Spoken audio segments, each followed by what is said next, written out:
উর্মির রান্নাঘরে আপনাদের স্বাগত। আজকের রেসিপি মোচা ভাতে।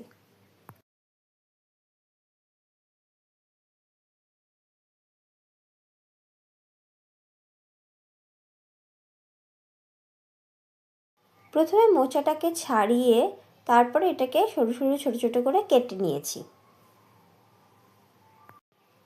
মোচার এই অংশটা ভাতে মেখে খায় সিদ্ধ করে। এবারে এটাকে ভালো করে ধুতে হবে।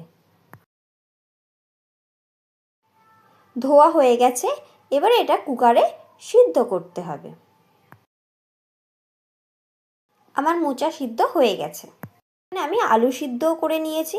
এবারে আলুটাকে মেখে নিয়ে পরিমাণ মতন নুন, সর্ষের তেল দিয়ে দিলাম, কাঁচা লঙ্কা কুচি দিয়ে দিলাম ও কিছুটা পরিমাণ সর্ষে এখানে বেটে দিয়ে দিতে হবে।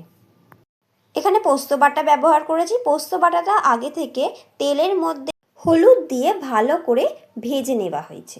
এবার সেই পোস্ত ভাজাটা এর মধ্যে মিশিয়ে দেওয়া হলো। এবারে মোচাটাকে ভালো করে চটকে নিয়ে ওই আলু ভাতের সাথে একসাথে ভালো করে মেখে নিতে হবে।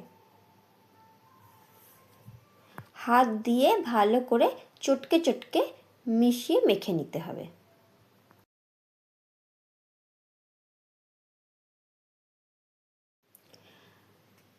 খুব সুন্দর সুস্বাদু খেতে হয়েছিল, অপূর্ব খেতে লাগছিল। আপনারাও এই রেসিপিটা ট্রাই করবেন এবং জানাবেন কেমন লাগলো।